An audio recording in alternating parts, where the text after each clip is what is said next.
Living room जिथे इथे सगळे कॉन्टेस्टंट एकत्र बसतात ती ही जागा. आणि लिव्हिंग रूम मध्ये आल्यानंतर इथे लिव्हिंग एरियामध्ये जेव्हा सगळे कॉन्टेस्टंट बसतात म्हणजे इथे बसल्यानंतरच मला आता प्रेशर फील होते.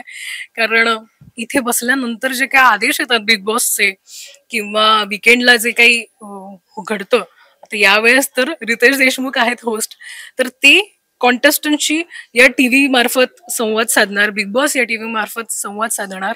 इथे बसल्यानंतर खरंच खूप प्रेशर फील होतं, भीती वाटते, धाकधूक वाटते.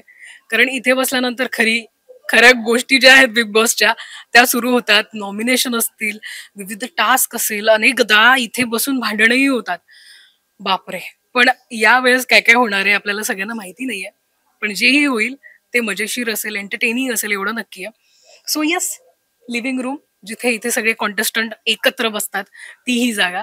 आणि यावेळी सगळंच ग्रँड आहे. मी तुम्हाला दाखवते लिव्हिंग रूम मध्ये काय काय आहे ते.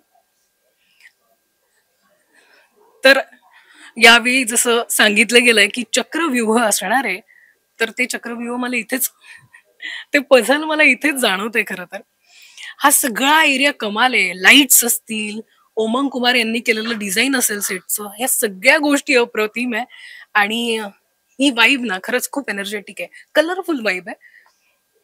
आणि आणखी धाकधूक वाढवणारी जागा म्हणजे कन्फेशन रूम, जे आता सध्या लॉक आहे पण तुम्ही असं बाहेरून बघू शकता.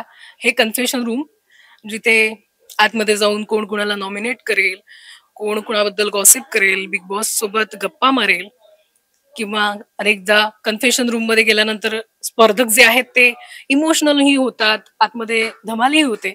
तर या सगळ्या गोष्टी तुम्हाला बघायला मिळणार आहे. आणि हे सुंदर अप्रतिम ही कन्फेशन रूमची जी जागा आहे ती सजवण्यात आलेली आहे. तुम्ही बघू शकता इतकं छान पद्धतीने. नेहमीच बिग बॉसचं घर जे आहे ते लक्ष वेधून घेणारं असतं आणि याही वर्षी आहे ते अतिशय ग्रँड पद्धतीने आपल्या समोर आलेलं आहे.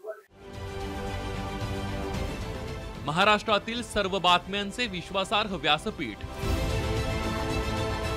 सकाळच्या सर्व सोशल मीडिया प्लॅटफॉर्मला लाईक, फॉलो आणि सबस्क्राईब करा. तसंच सर्व नोटिफिकेशनसाठी बेल आयकॉन प्रेस करायला विसरू नका.